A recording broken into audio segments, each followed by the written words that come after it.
dan bahan ajar yang saya hormati, puji syukur kehadirat Tuhan Yang Maha Esa, pada pagi hari ini kita bisa melanjutkan kegiatan pelatihan ya untuk hari kedua. Pada hari ini nanti mulai dari jam 8 sampai dengan jam 15 nanti sore, serangkaian kegiatan sebagaimana yang sudah dijadwalkan akan kita lalui bersama. Namun sebelum pemaparan materi berikutnya, kita coba refresh nih Bapak Ibu terkait dengan kegiatan pelatihan penyusunan buku referensi dan bahan ajar ini. Yang pertama kemarin dari teman-teman LPPM sudah menyampaikan angket Bapak Ibu ya. Ini coba kita sampaikan sedikit dari hasil angket yang kemarin sudah Bapak Ibu isi. Ini ada beberapa hal yang menarik untuk kita cermati. Yang pertama misalnya terkait dengan penulisan buku. Nah, ini ada 95,8 responden menjawab belum pernah. Nah, ini berarti memang signifikansi dari pelatihan ini memang sudah sangat tepat sekali. Kemudian yang kedua, ada 90,4% itu belum pernah menulis buku ajar. Kemudian ada 72,3% itu belum menerbitkan buku. Kemudian 91,6% belum punya haki juga. Nah, dari beberapa hal tadi ada satu hal yang menggembirakan, ya, bahwasanya ada 30% ya responden itu punya rekan atau punya teman yang pernah nulis buku. Artinya ini menjadi sebuah modal tersendiri bagi Bapak Ibu semua, bahwasanya di lingkungan Bapak Ibu sudah ada yang pernah. Nah, mudah-mudahan dengan adanya kegiatan pelatihan ini bisa lebih menambah semangat Bapak Ibu ya dalam menerbitkan buku, baik itu buku referensi atau buku ajar. Bapak Ibu yang kami hormati, merefresh saja tujuan dari pelatihan ini adalah secara kognitif atau pengetahuan Bapak Ibu memahami bagaimana mekanisme perencanaan, kemudian juga penerbitan buku. Nah, ini tujuan pelatihan yang pertama. Kemudian yang kedua, secara afektif Bapak Ibu tertarik ya, yang nantinya untuk apa? Untuk menerbitkan. Dan yang terakhir, output pelatihannya adalah Bapak Ibu mampu menyusun blueprint atau cetak biru dari buku referensi atau buku ajar sesuai dengan basis keilmuan dari Bapak Ibu semuanya. Nah, ini output pelatihan yang 3 tadi, kami dari LPPM mencoba memastikan bahwasanya bisa tercapai dalam kegiatan pelatihan kita saat ini. Nah, untuk mencapai output tadi, maka diselenggarakan beberapa bentuk kegiatan. Ada penyampaian materi, kemarin di hari pertama sudah disampaikan oleh beberapa narasumber, materi tentang pembuatan buku teks berbasis hasil penelitian, kemudian juga materi tentang bagaimana membuat buku ajar, bagaimana menerbitkan buku, bagaimana dan juga materi terkait dengan pengembangan literasi madrasah di hari pertama. Nah, pada hari kedua ini kita akan bersama-sama mencoba belajar terkait dengan praktik baik yang sudah terlaksana di kampus IAIN Kebumen terutama. Nah, untuk praktik baik nanti ya ada beberapa narasumber. Yang pertama terkait dengan pengurusan haki. Nanti akan disampaikan oleh Bu Mona Fauziah ya dengan waktu kurang lebih sekitar 60 menit. Kemudian praktik baik terkait dengan buku referensi. Ini disampaikan oleh Bu Umi dengan alokasi waktu sekitar 80 menit. Dan Kemudian ada juga praktik baik tentang penyusunan buku ajar. Nanti disampaikan oleh Bu Siti Fatimah dengan alokasi waktu 80 menit. Nah, di akhir kegiatan kita pada hari ini adalah nantinya Bapak Ibu diharapkan menyusun rencana tindak lanjut. Rencana tindak lanjut terkait dengan buku ajar maupun buku referensi yang nantinya rencananya akan disusun ya oleh Bapak Ibu semuanya. Bapak Ibu yang kami hormati, kegiatan kita selama 3 hari ini tentu saja tidak akan secara 100% kemudian menghasilkan produk ya, karena memang butuh waktu ya, butuh investasi waktu, perhatian dan sebagainya, sehingga informasinya dari LPPM nanti akan menyediakan fasilitasi kepada Bapak Ibu hingga sampai dengan terbitnya buku ajar maupun buku referensi Bapak Ibu semuanya. Oleh karena itu nanti silakan dipantau Bapak Ibu setelah selesai kegiatan. Bapak Ibu tidak perlu out grup WA ya, nanti dari grup WA tadi kami akan memfasilitasi Bapak Ibu ya, sampai dengan nanti terbitnya buku ajar maupun buku referensi, bahkan sampai juga penerbitan kaki gitu. Nanti ditunggu informasinya saja. Jadi tetap stay di grup WA sebagai tindak lanjut dari kegiatan pelatihan ini. Oke, Bapak Ibu, segera akan kita mulai untuk kegiatan pelatihan pada hari kedua. Untuk materi pertama terkait dengan bagaimana pengurusan haki. Oke, sudah hadir di tengah-tengah kita Ibu Muna Fauzia, MPD, nanti akan menyampaikan terkait dengan materi tersebut. Oke, langsung saja Bu Muna, dipersilakan. Silakan.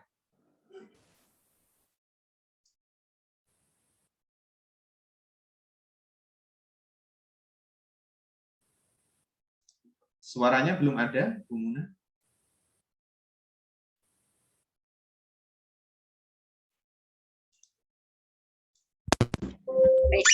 Bismillahirrahmanirrahim. Assalamualaikum warahmatullahi wabarakatuh. Wow.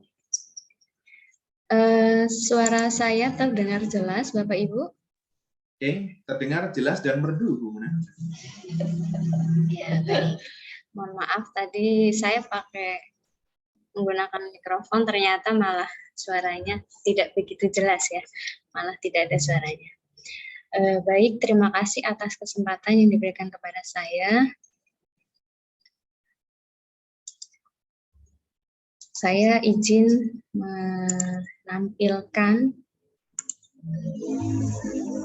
PowerPoint saya. Oke.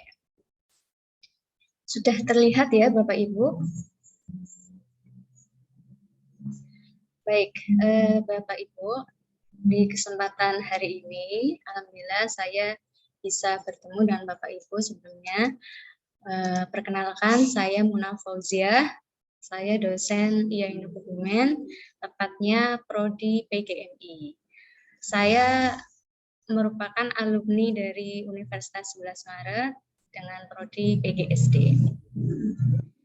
Nah, di kesempatan kali ini saya akan berbagi ilmu mengenai cara praktis mengurus hak kekayaan intelektual atau HKI.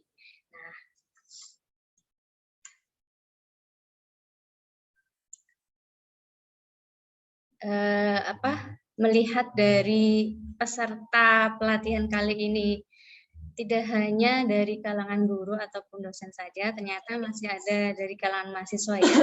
Dan saya rasa untuk kalangan mahasiswa saat ini masih cukup asing ya mengenal tentang hak kekayaan intelektual. Mungkin sudah ada beberapa mahasiswa yang sudah paham tentang HKI, tapi seyogianya agar lebih jelas mengenai teori atau konsep HKI, saya akan menjelaskan terlebih dahulu tentang teori HKI secara singkat. Nah, yang pertama tentang makna HKI itu sendiri. Bisa dibaca oleh Bapak Ibu semuanya, di mana HKI ini adalah hak eksklusif yang diberikan pemerintah kepada penemu atau pencipta atau pendesain atas hasil karya cipta dan karya yang dihasilkannya. Nah, hak eksklusif ini sendiri merupakan hak untuk memonopoli, memperbanyak karya cipta yang dihasilkan oleh si pencipta tersebut dalam jangka waktu tertentu. Baik itu dilakukan secara personal sendiri ataupun secara kelompok atau dilisensikan. Nah, hak eksklusif ini diberikan atas sebuah penghargaan kepada si pencipta terhadap hasil karya yang telah diciptakan. Nah, hasil karya ini bisa saja dari dosen, kemudian dari guru, dari mahasiswa, ataupun dari pihak-pihak masyarakat secara umum ya. Nah, hasil karya ini cukup beragam isinya ya, tidak hanya buku saja, tapi ada karya tulis lain seperti karya ilmiah, kemudian ada program komputer, dan sebagainya. Nanti akan kita bicara bersama di slide berikutnya. Nah, ini secara konsep mengenai makna hak kekayaan intelektual. Kemudian, HKI sendiri memiliki dasar hukum, di mana dasar hukum yang pertama adalah Undang-Undang Nomor 19 Tahun 2002 diganti oleh Undang-Undang Nomor 28 Tahun 2014 tentang hak cipta. Nah, ini hak cipta yang banyak dijumpai oleh para akademisi. Kemudian Undang-Undang Nomor 4 Tahun 2001 tentang paten. Paten bisa dalam bentuk misalnya komposisi dari sebuah obat, misalnya itu adalah tenaga kesehatan. Kemudian Undang-Undang Nomor 15 Tahun 2001 tentang merek. Nah, merek yang sedang in saat ini misalnya merek vaksin ya. Vaksin Nusantara itu merupakan merek dari sebuah obat ya gitu. Kemudian Undang-Undang Nomor 31 Tahun 2000 tentang desain industri, Undang-Undang Nomor 32 Tahun 2000 tentang desain tata letak sirkuit terpadu, dan juga Undang-Undang Nomor 30 Tahun 2000 tentang rahasia dagang.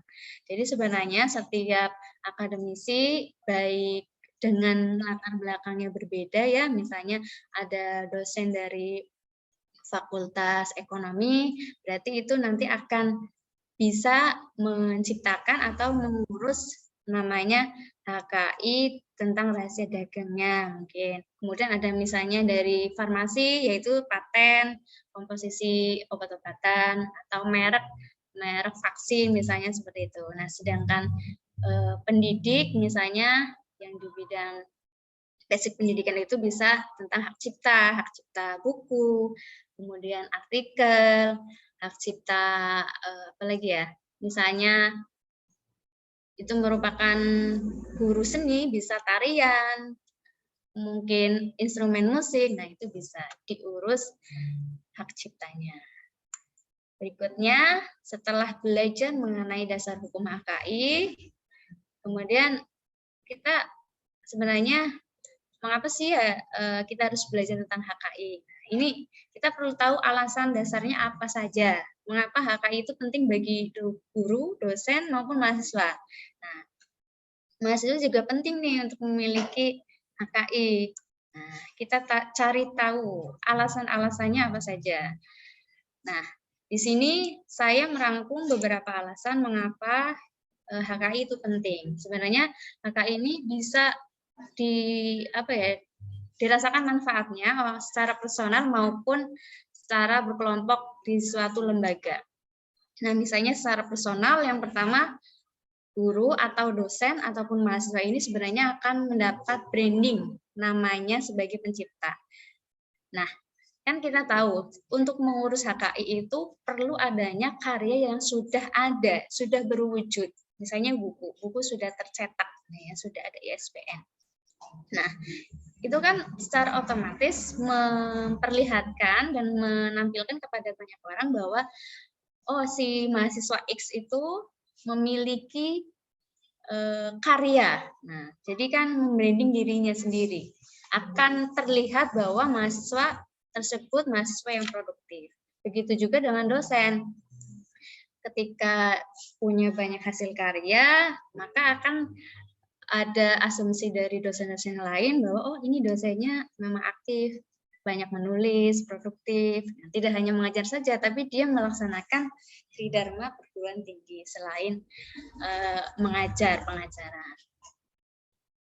Kemudian manfaat yang kedua yaitu guru atau dosen ataupun mahasiswa ini akan memperoleh keuntungan berupa uang dari hasil penemuannya.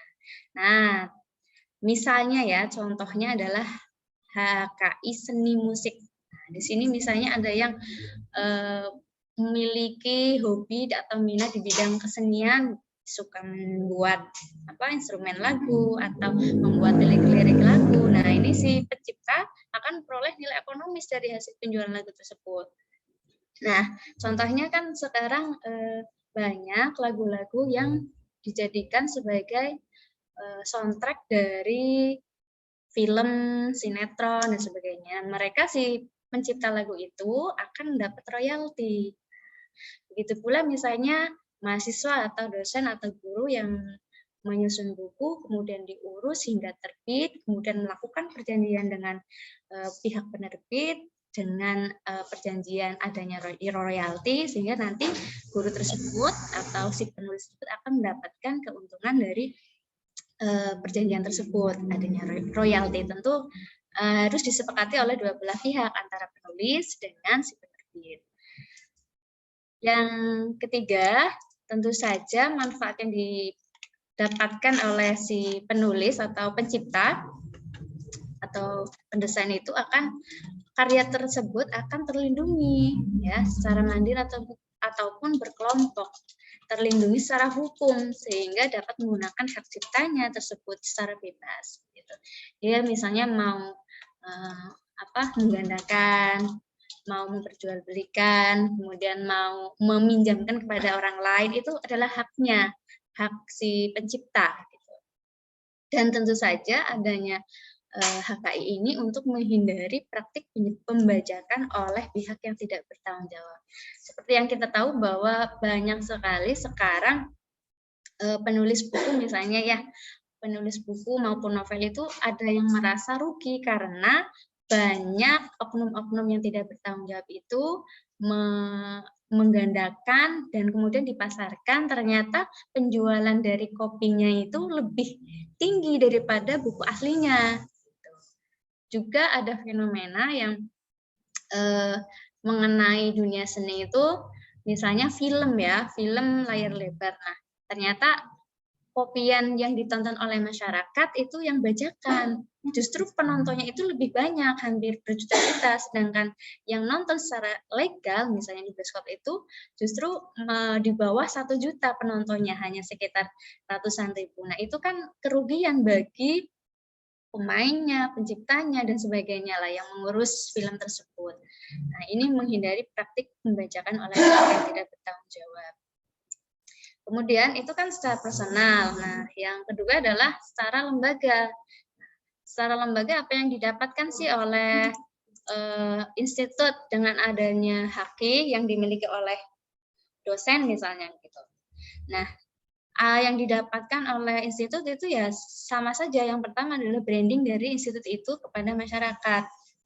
Sehingga masyarakat itu tahu bahwa oh ini loh kampus IAIN Kebumen memiliki dosen-dosen yang profesional yang banyak menulis, memiliki karya-karya yang diterbitkan, diperjualbelikan, kemudian dan juga diurus HKI-nya, sehingga sebagai trik untuk menarik minat masyarakat agar melanjutkan kuliah di institut tersebut. Nah, ini adalah teknik marketing yang bagus.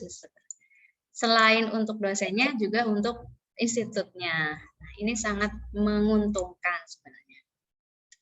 Dan kemudian pengalaman saya ternyata adanya HKI atau buku yang telah diurus hak ciptanya itu membantu fakultas maupun prodi ataupun institut dalam pengurusan akreditasi. Ternyata ada poin di mana untuk menambah nilai itu ada poin apakah dosen DTPS itu memiliki buku yang berhak cipta begitu. Nah, itu poinnya itu sangat membantu pencapaian akreditasi atau peringkat unggul dan sebagainya karena poinnya cukup bagus ya di situ.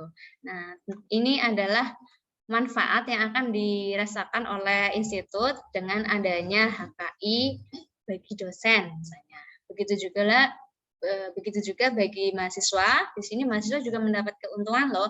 Misalnya nih mahasiswa dari kampus masih kuliah tuh sudah bisa menghasilkan suatu karya yang banyak, menulis artikel nasional, kemudian artikel internasional, kemudian menulis buku, join dengan dosennya. Nah, ketika sudah diterbit semuanya itu karya ilmiah tersebut, nah itu diurus HKI-nya. Nah, ketika mahasiswa akan melamar pekerjaan tentu akan dilihat portofolio atau CV-nya ya. Nah, akan terlihat daftar riwayat hidupnya. Oh, ini loh, ternyata mahasiswa X itu memiliki banyak karya sehingga itu menarik apa yang akan merekrut pekerjaan. Oh, ini aktif orangnya produktif sehingga nilainya bertambah. Nah, kemungkinan untuk diterimanya kan lebih banyak ya daripada yang hanya membawa ijazah saja, daripada mahasiswa yang membawa ijazah dan membawa banyak karya saat melamar pekerjaan. Itu ada nilai plus bagi mahasiswa.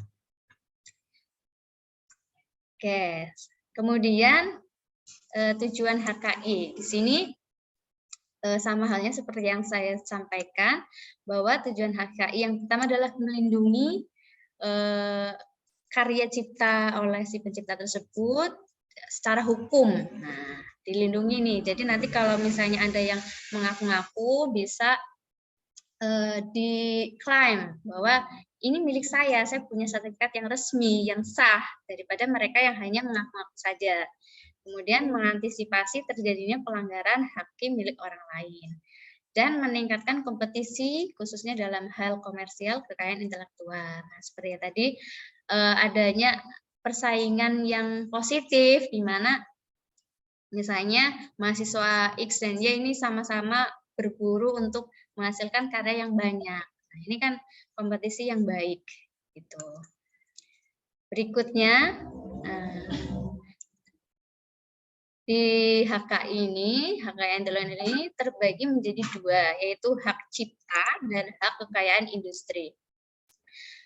Berdasarkan Undang-Undang Nomor 19 Tahun 2000 tentang hak cipta adalah hak eksklusif bagi pencipta atau penerima hak untuk mengumumkan atau memperbanyak ciptaannya atau memberikan izin untuk itu dengan tidak mengurangi pembatasan-pembatasan menurut peraturan perundang-undangan yang berlaku. Sedangkan hak kekayaan industri ini terbagi menjadi hak paten, merek, desain industri, desain tata letak sirkuit terpadu, rahasia dagang, dan varietas tanaman. Ini jenis-jenisnya. Kemudian apa saja sih yang perlu kita lindungi? Nah, kita akan membahas tentang hak cipta ya, lebih fokus ke hak ciptanya. Misalnya di sini yang familiar adalah buku. Nah, buku ajar, buku referensi. Nah, kemudian ada program komputer. Ini yang misalnya mahasiswa atau dosen atau guru yang menyukai bidang komputer ya, bisa membuat aplikasi, kemudian pamflet, karya tulis, baik karya ilmiah internasional, nasional, baik jurnal maupun prosiding ini bisa diurus. Kemudian ada ceramah, ada pidato, kuliah, dan sejenisnya, lagu. Nah, ini yang suka musik nih, bisa lirik lagu ataupun instrumennya bisa dilindungi. Kemudian musik, drama musikal, tarian, koreografi, pewayangan, pantomim, dan sejenisnya. Juga ada seni rupa dan seni terapan. Di sini ada gambar, lukisan, kaligrafi itu bisa diurus hak ciptanya. Arsitektur, peta, seni batik, dan fotografi. Kemudian ada terjemahan, ada tafsir, ada saduran, bunga rampai, dan karya lain dari hasil pengalih wujudan. Nah, ini hal-hal yang bisa diurus HKI-nya, hak ciptanya ya. Jadi mahasiswa, dosen maupun guru memiliki kesempatan yang sangat besar untuk menghasilkan karya-karya tersebut, kemudian diurus hak ciptanya. Nah, setelah tahu apa saja sih yang perlu kita lindungi, tentu saja kita harus tahu syarat-syarat untuk mengajukan permohonan baru suatu ciptaan ya. Yang pertama tentu harus ada ciptaan yang akan di HKI-kan. Ciptaannya apa saja di sini tadi kan ada buku. Misalnya ini berupa buku, sehingga teman-teman yang akan mengurus HKI nanti harus mempersiapkan soft file bukunya. Nah, tapi tidak seluruh buku karena buku kan halamannya sangat tebal, sehingga hanya ada bisa melampirkan cover halaman awal yang dimana biasanya kalau di buku itu kan ada nama, kemudian ada penerbitnya siapa, ada ISBN, dan tanggal terbitnya kapan. Nah, itu halaman itu perlu dilampirkan sebagai syarat permohonan hak cipta. Kemudian daftar isi. Nah, lain lagi ketika karya yang akan di HKI-kan adalah karya ilmiah artikel. Nah, baik jurnal nasional maupun internasional. Di sini si pencipta atau yang akan melakukan permohonan baru itu tinggal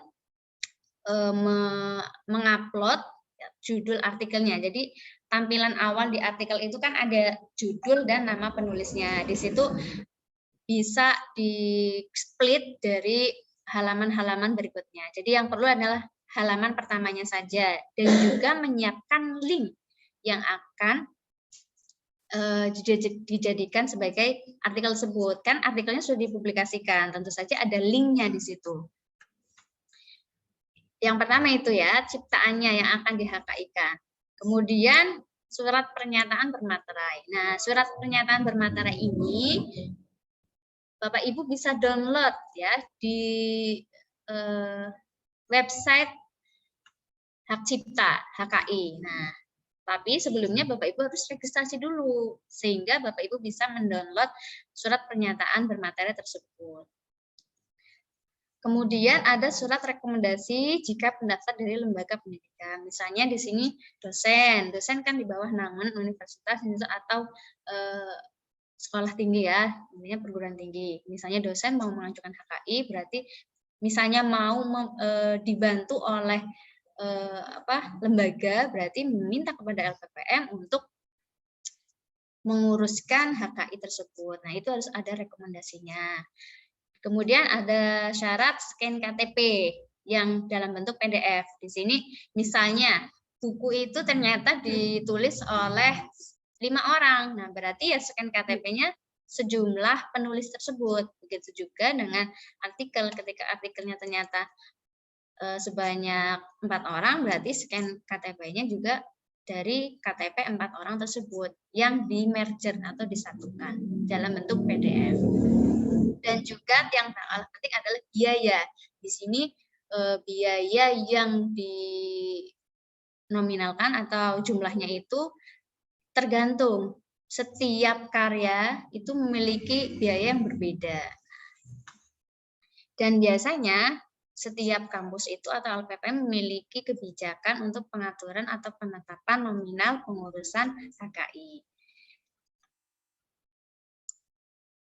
Setelah tahu syarat-syaratnya, tentu saja mahasiswa atau Bapak Ibu di sini harus bisa tahu prosedurnya. Nah, sebelum ke prosedur, sebelum saya mendemonstrasikan cara register HKI di website, saya memberikan contoh terlebih dahulu. Nah, ini contoh cover artikel ilmiah yang perlu diupload oleh Bapak Ibu atau teman-teman mahasiswa ketika akan mengurus HKI secara mandiri ya, sendiri. Misalnya nanti minta tolong ke LPPM, berarti nanti LPPM akan mengurus semuanya. Nah, ini cover pertama yang perlu dilampirkan.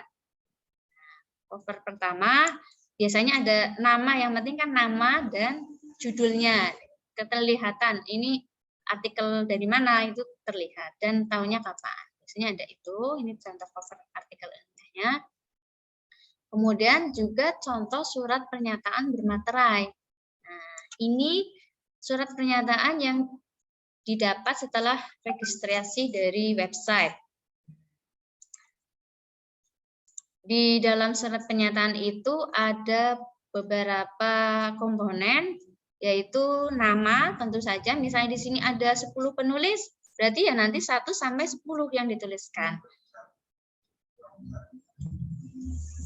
Saya perbesar dulu ya. Nah, kurang lebih seperti ini. Nah, ini apa? Surat pernyataan. Jadi saya tinggal mengisi saja nama, saya isi. Tadinya kan kosong ya. Kemudian kewarganegaraan, mana, alamat. Nah, ini alamat yang saya tuliskan adalah alamat si penulis pertama. Jadi saya menuliskan alamat dari Ibu Trimurwaningsih. Kemudian di bawahnya ada karya ciptaan yang saya mohonkan apa. Nah, saat itu saya mengajukan permohonan karya berupa karya ilmiah jurnal internasional. Nah, misalnya nanti Bapak Ibu atau mahasiswa akan mengajukan HKI berupa buku, ya di sini berarti buku, karya ilmiah buku misalnya. Kemudian judulnya apa? Nah, di sini tulis judulnya apa. Misalnya buku, ya judul bukunya apa.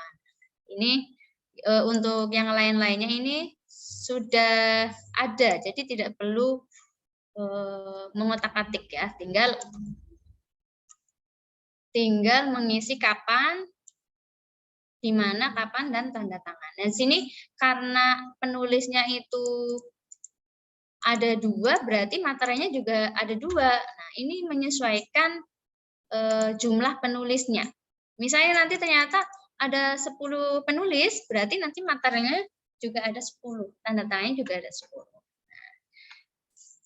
Nah, ini contoh surat pernyataan yang wajib diupload ketika mengajukan kepengurusan HKI secara mandiri maupun minta bantuan kepada LPPM. Harus menyatakan ini. Ini syaratnya. Berikutnya, nah ini ke bagaimana cara mengurus HKI ya, atau prosesnya ya. Ini lebih ke proses. Yang pertama,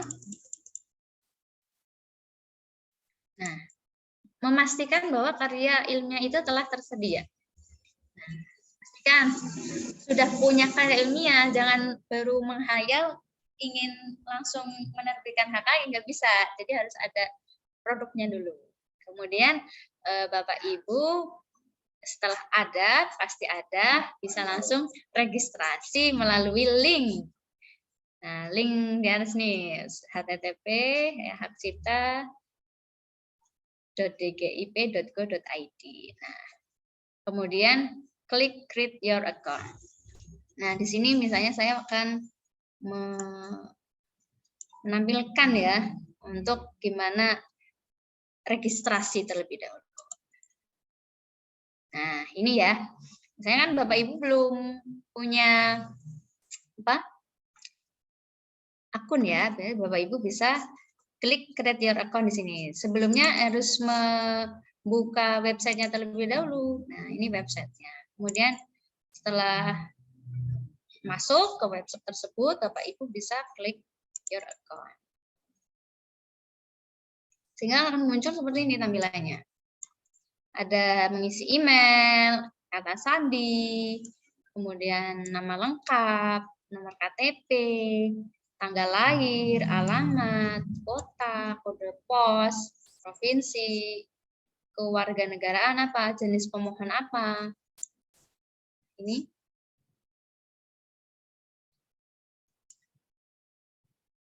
Ada pilihannya ya. Jenis kelamin, kemudian nomor telepon, dan captcha. Setelah diisi semua ininya, data-datanya, baru klik daftar di bagian sini. Karena saya sudah punya akun ya, selanjutnya itu cara registrasi ya. Setelah registrasi selesai, nah ini tadi lengkapnya. Kemudian akan ada notifikasi yang masuk ke email Bapak Ibu yang tadi dimasukkan saat mendaftar. saat registrasi. Nah, email tersebut berisi konfirmasi bahwa Bapak Ibu telah mendaftar di Hak Cipta. Kemudian setelah sudah sesuai mengikuti prosedur di email, Bapak Ibu bisa langsung login di sini. Misalnya saya login. Tapi sebelumnya Bapak Ibu harus mengkonfirmasi terlebih dahulu. Jadi setelah mendapat notifikasi email, Bapak Ibu harus konfirmasi. Setelah konfirmasi, Bapak Ibu baru bisa login. Nah, ini karena saya sudah pernah mengajukan hak cipta, jadi saya bisa langsung login. Nah, kurang lebih tampilannya seperti ini, Bapak Ibu. Nah, tampilannya akan seperti ini. Nah, ini jika sudah login, sudah memiliki akun dashboardnya. Kemudian ini ya sesuai dengan arahan. Nah, misalnya ini Bapak Ibu akan mengajukan permohonan baru ya. Permohonan baru berarti nanti Bapak Ibu bisa mengklik ini hak cipta ya. Kemudian pilih permohonan baru. Mana ya? Nah, akan muncul tampilan seperti ini. Nah, ini apa namanya? Surat pernyataan yang bisa download ya, Bapak Ibu bisa download di sini. Tinggal download saja. Saya karena belum mau mengajukan lagi, saya tidak mendownload lagi. Kemudian Bapak Ibu tinggal mengisi data ini secara detail. Ada jenis permohonan. Ini misalnya di bawah lembaga pendidikan, kemudian ada umum, kemudian jenis ciptaannya apa. Nah, ini ada karya tulis, karya seni, komposisi musik, karya fotografi, dan sebagainya. Nah, kemudian, nah, ini untuk mengisi jenis ciptaan harus diisi yang atas lebih dahulu. Misalnya karya tulis, di sini nanti memilih buklet, buku, nah, sebagainya. Nah, kemudian judul. Nah, judulnya apa di sini harus ditulis secara jelas ya. Dan uraian singkat dari ciptaannya. Saya tadi ciptaannya sebuah artikel ilmiah ya. Ya ditulis singkatnya ya, misalnya mau mendeskripsikan itu bisa ini berupa apa? Karya ini berupa artikel ilmiah yang dipublikasikan di jurnal internasional misalnya. Dengan yang terbitkan pertama kali di mana, tanggal berapa, kemudian judulnya apa, dipublikasikan oleh jurnal apa, dengan volume dan isu berapa, tahun berapa. Nah, bisa deskripsi secara singkat di sini. Kemudian ada tanggal pertama kali diumumkan, negara pertama kali diumumkan. Nah, pada saat itu karena saya punya artikel yang saya HKI-kan itu adalah sebuah artikel jurnal internasional. Nah, saya mengisi karya ilmiah, karya tulis, karya ilmiah, judul, dan tanggalnya pertama kali artikel saya itu terbit. Nah, misalnya kan Bapak Ibu punya buku sudah dari tahun 2020, ternyata baru akan di-HKI-kan tahun 2022, berarti Ibu harus mengisi tanggalnya di tahun saat buku itu terbit. Misalnya tadi saya artikelnya terbitnya itu tanggal 17 Oktober 2021. Nah, jadi saya nulisnya ini, meskipun pada saat itu saya mendaftarnya itu di bulan April. Tetap saya menuliskan pertama kali artikel saya itu publis ya. Nah, pada saat itu publisnya di saat Oktober 2021. Kemudian negaranya, karena ini jurnal internasional dan ternyata negaranya bukan dari Indonesia, saya memilih dari negara jurnal tersebut. Nah, Turki misalnya. Nah, ternyata misalnya nanti jurnal internasional yang dimiliki oleh Indonesia, berarti ya di sini dipilihnya Indonesia. Dan kota pertama kali, misalnya kotanya mana? Di Indonesia kan bisa aja itu jurnalnya dari UNY berarti Jogja, kemudian dari UNS berarti Surakarta, atau IAINU berarti di sini Kebumen.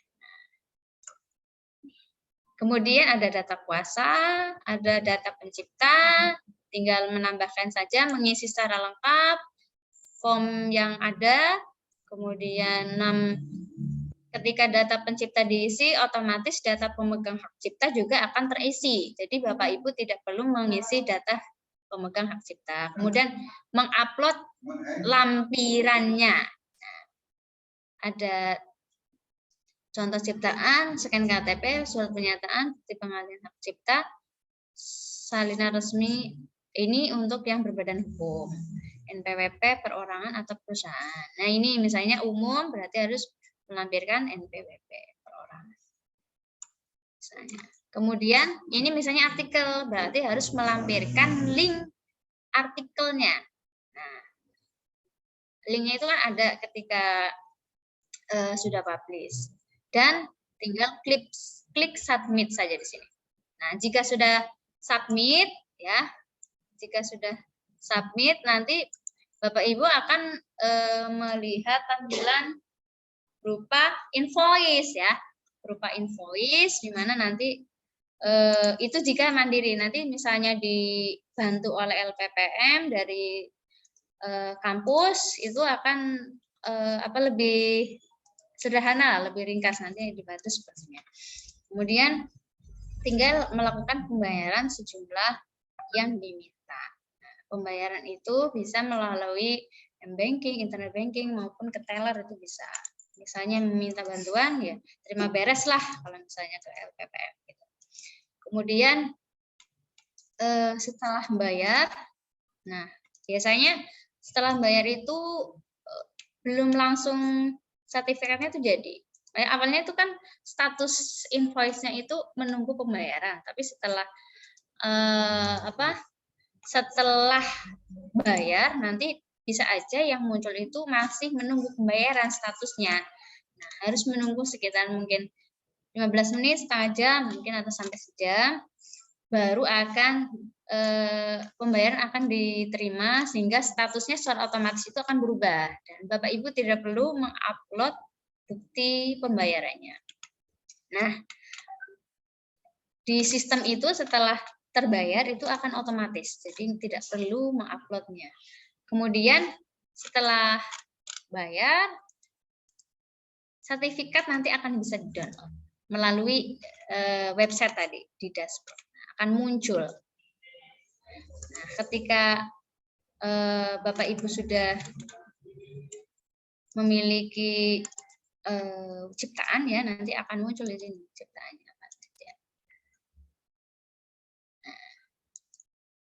Akan muncul di sini. Misalnya ada ciptaan baru, nanti permohonan baru, ya tinggal permohonan baru lagi, atau pasca hak cipta. Berarti yang kedua, yang ketiga.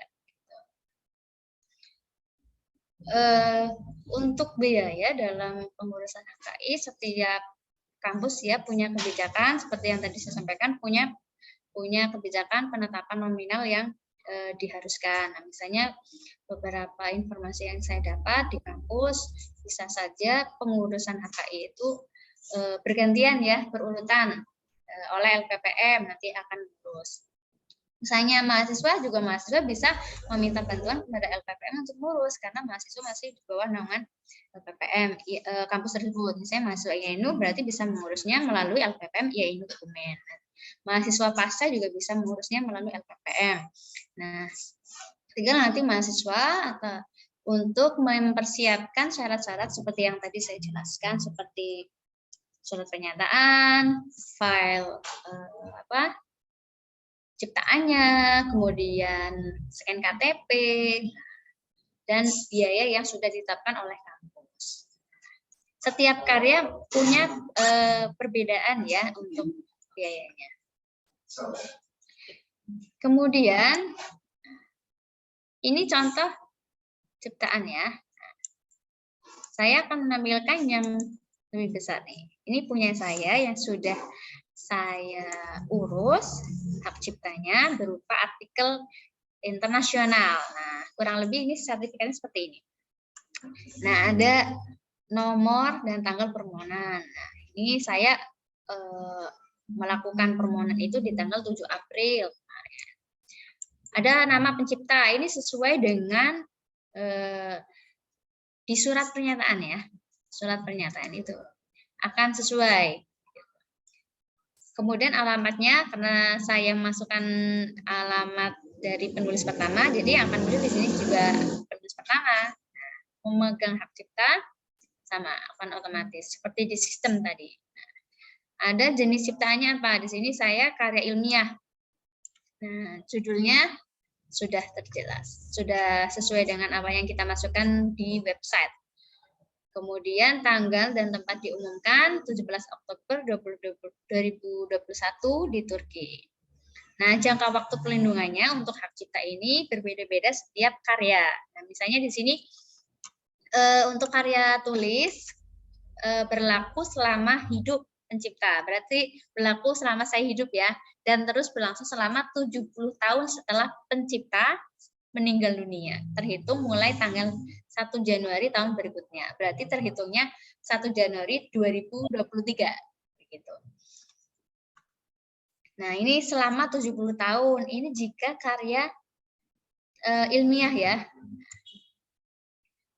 Nah, ini karena satu halaman ini karena 2 penulis saja. Jadi misalnya nanti ada 10 penulis, berarti nanti di sini nama penciptanya ada 10. Nah, karena mungkin panjang, sistem akan otomatis menyingkat gitu loh.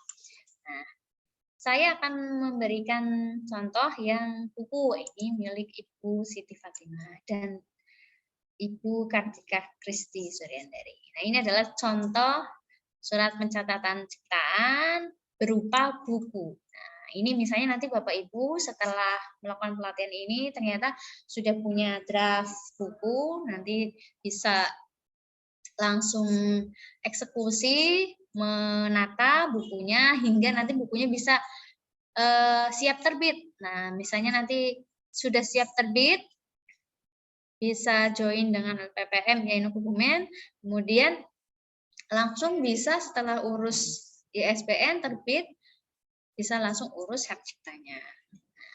Nah, ini bisa nih buku pembelajaran IPA di sekolah dasar 1 Juli 2021 di Kebumen, karena pada saat itu penerbitannya itu 1 Juli. Dan untuk buku jangka waktu perlindungannya juga sama, selama hidup si pencipta dan terus berlangsung selama 70 tahun setelah pencipta meninggal dunia. Nah, ini untuk karya tulis ya. Contoh karya yang lain. Nah, di sini lagi-lagi Bu Fatimah memang sangat produktif ya, memiliki banyak karya di sini. Ada juga program komputer. Nah, ini ada Bu Siti Fatimah, Bu Umi, dan kawan-kawan. Nah, karena ini lebih dari 3 penulis, ya, ada 3 penulis sehingga tidak cukup. Jadi penulis ketiganya tidak tertulis dan kawan-kawan. Kemudian ini alamat dari Ibu Siti Fatimah. Kemudian jenis ciptaannya adalah program komputer dengan judul EduScience Energi. Nah, ini jangka waktu perlindungannya berbeda ya dengan karya tulis. Nah, karena di program komputer ternyata hanya berlaku selama 50 tahun sejak ciptaan tersebut pertama kali dilakukan pengumuman. Jadi setelah nanti 50 tahun kemudian dia sudah tidak berlaku sertifikat ini. Nah, karena ini lebih dari 2 penulis, biasanya sertifikat tersebut akan ada lampiran kedua. Lampiran pertama maksudnya nih. Lampiran ini hanya berisi nama dan alamat si pencipta saja. Nah, lamaran pencipta dan lamaran pemegang itu pasti namanya sama, karena yang menciptakan pasti yang memegang sertifikat tersebut. Seharusnya seperti itu. Nah, ini kurang lebih perbedaan dari sertifikat yang dalam bentuk karya tulis dan karya yang lain program komputer. Hanya beda pada jangka waktu perlindungannya saja.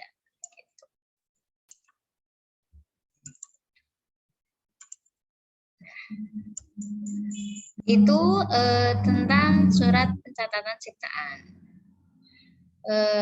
Itu yang dapat saya sampaikan, Pak Iman. Saya mohon maaf apabila banyak kesalahan dari saya, itu yang bisa saya sharingkan, nanti bisa sharing kembali melalui diskusi tanya jawab ya. Saya pamit. Terima kasih atas perhatiannya. Wassalamualaikum warahmatullahi wabarakatuh. Waalaikumsalam warahmatullahi wabarakatuh. Terima kasih pada Ibu Muna. Ada pepatah mengatakan gajah mati meninggalkan apa? Gajah mati meninggalkan harimau mati meninggalkan belang, manusia mati meninggalkan haki, begitu ya. Baik, Bapak Ibu, tadi sudah disampaikan Bu Muna secara jelas, ya. Secara teknis juga tadi sudah dicontohkan, sudah disimulasikan terkait pengurusan haki. Monggo selanjutnya kami beri kesempatan pada Bapak Ibu dan juga peserta pelatihan semuanya untuk bertanya terkait dengan haki ini. Bisa ditanyakan via message di pesan, di menu pesan, atau bisa bertanya langsung dengan cara memilih menu raise hand di Zoom, Bapak Ibu. Monggo, dipersilakan.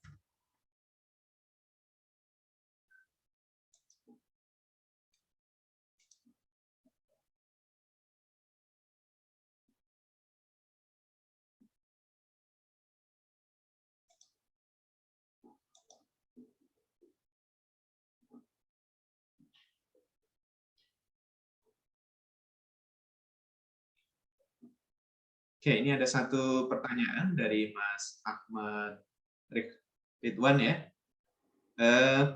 Berapa hari yang dibutuhkan untuk pengurusan hak cipta, Bu? Nah, ini dari Mas Ahmad Ridwan. Mungkin sambil menunggu pertanyaan-pertanyaan lain, ya nanti menyusul. Monggo, Bu Muna untuk menanggapi. Silakan. Ya, baik. Terima kasih atas pertanyaannya dari Bapak Ahmad Ridwan ya. Berapa hari yang dibutuhkan untuk pengurusan haki atau hak cipta di sini untuk pengalaman saya sendiri sekitar 1 mingguan ya untuk mengurus haki karena ada beberapa syarat yang harus saya siapkan. Nah, misalnya nanti di bawah pengurusan kampus yang lain bisa saja pengurusannya lebih cepat atau lebih lama karena biasanya ada beberapa dosen yang sudah antri untuk mengurus HKI begitu. Saya kira waktunya bisa sesuai dengan jadwal atau kepadatan dari dosen-dosen lain atau mahasiswa atau guru yang akan melakukan pengurusan HKI di suatu lembaga tersebut. Seperti itu kiranya Bapak Ahmad Ridwan. Jadi sekitar pengalaman saya kurang lebih 1 minggu. Tapi ada info lain juga ada yang mengurus haki sampai 1 semester juga ada. Karena mungkin antriannya itu banyak gitu. Silakan Ibu Delviazi Puji Lestari. Ibu Devi, oke, Mbak. Ya, terima kasih Mbak Munah, Mbak Fauzian. Mbak, aku tadi sepertinya pertanyaan tadi hampir sama ya, berapa lama? Yang pertama.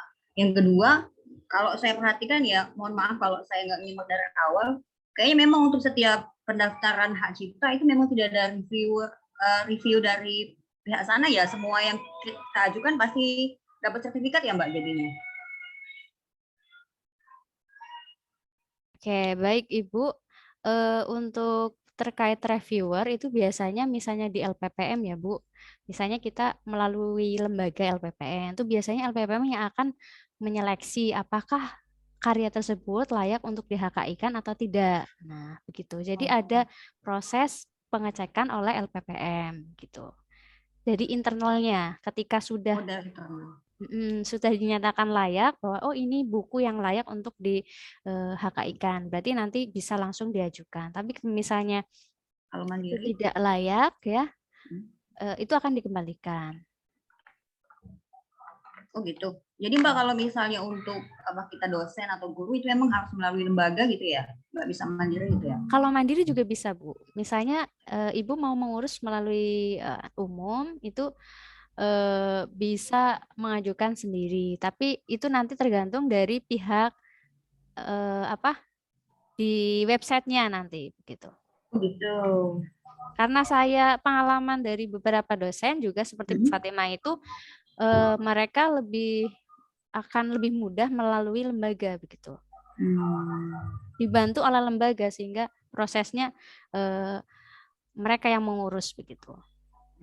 Tapi kalau dari pihak HKI sendiri memang tidak ada review ya? Itu berarti layak atau tidak layaknya itu dari lembaga kita yang menentukan gitu Mbak ya? Menurut saya iya dari internalnya. Mungkin Bu Fatimah bisa sharing lagi tentang yang pengalamannya itu kan dulu 2 kali melakukan pengajuan HKI. Silakan Bu Fatimah, mungkin ada pengalaman lain gitu. Ya, baik, terima kasih Bu Muna. Pertanyaan yang luar biasa Bu Delvi, kritis sekali ya Bu Delvi ya. Baik, terkait dengan apakah karya kita itu otomatis akan diterima oleh sistem begitu ya. Itu nanti tergantung juga uploadnya. Jadi ada beberapa hal yang syarat yang harus kita upload begitu. Contohnya tadi kalau misalkan umum gitu ya atau pribadi itu memang ada beberapa syarat yang berbeda jika melalui lembaga. Kalau misalkan pribadi atau umum itu ada syarat wajib yang harus disertakan. Jika tidak, maka tidak bisa ditindaklanjuti atau bahkan tidak bisa didapatkan sertifikatnya. Begitu Ibu. Berbeda ketika melalui lembaga. Kalau melalui lembaga memang syarat yang harusnya itu di pribadi itu ada, di lembaga itu tidak ada. Begitu Bu Delvi. Jadi otomatis nanti sistem akan menolak jika syarat itu tidak di-upload. Begitu Ibu Delvi. Okay. Makasih Bu. Makasih Pak. Oke, ini ada pertanyaan di pesan yang cukup banyak. Oh, ada 2 ini. Yang pertama dari Mbak atau Mas ini, Amrik ya. Izin bertanya Bu, untuk hak cipta itu, apakah setiap karya tulis bisa dihak ciptakan atau ada ketentuan tertentu setiap karya? Ya, ini kalau misalnya mahasiswa kan enak ya, setiap ada presentasi makalah itu kemudian dihakikan. Ini kira-kira peluangnya seperti apa, Bu Muna? Oh ya, baik. Terima kasih Pak Imam. Terima kasih kepada Mas Amri ya Pak ini ya, Mas ya. Nah, untuk hak cipta, apakah setiap karya tulis bisa dihak ciptakan? Seperti tadi ya, saya kurang lebih jawabannya itu hampir sama dengan pertanyaannya Bu Delviazi tadi, bahwa nanti pihak LPPM yang akan menyeleksi. Nah, menyeleksi apakah karya tersebut, misalnya tadi makalah tersebut layak untuk dihakkan atau tidak, begitu. Nah, jadi jawabannya menurut saya bisa dengan syarat gitu. Jika syaratnya dipenuhi pasti bisa, tapi jika syaratnya tidak dipenuhi berarti akan ditolak. Begitu Mas Amri. Kemudian ada Mbak Kholimatus Sa'diyah. Assalamualaikum warahmatullahi wabarakatuh. Waalaikumsalam. Saya bagaimana sih cara menimbulkan motivasi untuk menulis buku atau karya ilmiah pada mahasiswa yang pada dasarnya bukan aktivis? Terima kasih. Wah, ini menyindir saya sebenarnya, Pak. Saya dulu S1 juga nggak punya minat untuk menulis, sama sekali tidak ada minat menulis. Menulis hanya untuk menggugurkan kewajiban saya supaya saya segera lulus saja dulu. Tapi mindset itu saya rubah ketika saya punya relasi teman-teman yang berbeda background ya, karena S1 kan lingkupnya hanya prodi itu saja. Apalagi saya di Kebumen hanya ada satu prodi saja di situ. Nah, tapi ketika saya pergi ke luar kota, saya punya teman-teman baru, punya lingkungan yang baru. Di sana juga mereka sangat itu ya, kompetitif dalam menulis, sangat apa ya, saling kejar-kejaran lah mau jadi orang pengen unggul itu kejar-kejaran mereka. Nah, jadi menurut saya untuk memotivasi diri sendiri ya untuk menulis itu ya pertama adalah lingkungannya. Kamu berada di lingkungan yang mana, yang seperti apa. Ketika lingkunganmu itu mendukung, kemudian mereka struggle untuk melakukan riset. Misalnya ternyata kamu dekat-dekat dengan dosen, nah itu kan bisa aja nanti dosennya mengajak kamu, ayo Mbak, saya minta bantuan untuk melakukan penelitian. Nanti kamu bantu untuk menyerbakan angket misalnya gitu. Nah itu berawal dari hal-hal seperti itu, dekat dengan teman-teman yang satu frekuensi ingin memiliki karya yang banyak, memiliki jiwa kepenulisan, itu nanti kamu akan terbawa oleh mereka. Nah itu internalnya ya. Jadi dari dirimu sendiri harus punya minat dan motivasi yang kuat untuk menulis. Saya paling enggak setelah lulus di IAIN Hubungan tuh gak hanya bawa ijazah saja, tapi saya harus bawa satu ya minimal ya, satu karya yang nanti bisa saya bukan pamerkan ya, jadi apa ya, nilai positif lagi kepada nanti di sekolah yang akan menerima saya sebagai pegawainya. Oh ini saya punya ini, jadi sebagai daya jualnya. Nah, motivasi dari diri sendiri. Kemudian lingkungan ya, minat yang kuat, lingkungan yang mendukung. Ketika lingkungannya ternyata hanya kuliah pulang, ya nanti kamu akan seperti itu juga, kuliah pulang, nggak akan dapat apa-apa. Gitu. Hanya dapat teori-teori yang diajarkan oleh dosen saja. Gitu. Dan juga dukungan ya, tentu saja dukungan, karena tadi misalnya dekat dengan dosen, nanti dekat dengan teman-teman yang suka menulis, ikut komunitas, misalnya ada komunitas kepenulisan karya ilmiah, nah itu ikuti. Dengan jalan itu jadi perantara ya untuk menambah minat menulis kita, yang tadinya zero nanti akan hero gitu. Jadi pelan-pelan kita dekati dulu, kita masuk dulu ke lingkungan yang memang mereka punya frekuensi, punya minat untuk penulisan melalui komunitas ataupun teman-teman yang ternyata diam-diam itu dia suka menulis gitu. Triknya sih seperti itu kurang lebih ya Mbak Kholimatus Sa'diyah. Mungkin Bapak Imam juga punya pendapat yang berbeda ya untuk menjawab pertanyaan itu, Pak Imam. Oke, sudah mewakili dari Muna begitu. Oke. Baik, masih ada Bapak Ibu? Mohon izin Pak Imam untuk menambahkan sedikit terkait dengan jawab pertanyaan Pak Amri ya. Ya. Mohon izin nggih Pak Imam. Silakan. Nggih, Pak Amri tadi pertanyaannya adalah apakah semua jenis karya tulis itu bisa dihak ciptakan begitu ya. Jadi izin share screen ini Pak Amri. Terkait dengan jenis ciptaan karya tulis begitu ya, nanti Pak Amri bisa memilih beberapa hal yang memang bisa dijadikan hak cipta. Jadi di sini di sistem itu sudah ada pilihannya begitu ya. Kalau misalkan nanti Pak Amri itu sudah punya buku panduan misalkan buku panduan praktikum itu juga bisa dihak ciptakan. Jadi sebelum Pak Amri nanti membuat karya yang ingin dihak ciptakan, bisa jadi Pak Amri itu bisa melihat dulu itu jenis-jenis karya tulis, misalkan ya kalau karya tulis itu apa saja yang bisa dihak ciptakan begitu. Itu banyak sekali di sini contoh-contohnya. Kalau misalkan di sini tidak ada, berarti itu belum bisa dihak ciptakan begitu. Itu khusus untuk yang karya tulis begitu ya. Kalau karya yang lain nanti Pak Amri bisa diklik-klik sendiri untuk ini ya, bisa mencari sendiri di sistem yang sudah tersedia. Kalau misalkan di sini tidak tertulis, ini maksudnya jenis ciptaannya apa ya? Kok tidak ada? Misalkan tadi pemrograman komputer kan tidak ada ya, Bapak Amri dan Bapak Ibu yang lain. Nah, maka kita klik karya lainnya. Nah, di sini karya lainnya nanti di sub jenis ciptaannya kita akan dipilihkan apa yang akan muncul di situ. Nah, kita pilih program komputer atau nanti Bapak Ibu bisa memilih misalkan permainan video. Nah, itu juga bisa. Jadi sebelum Bapak Ibu menciptakan sebuah karya begitu ya dan ingin dihakikan, alangkah lebih baiknya Bapak Ibu bisa menganalisis jenis-jenis karya ciptaan apa yang bisa dihakikan. Begitu Bapak Amri khususnya ya dan juga Bapak Ibu yang lain. Baik, terima kasih Pak Imam. Oke, terima kasih atas tambahannya. Fatima. Ini Oke, saya kira pertanyaan dari Mas Amri tadi sudah terjawab ya.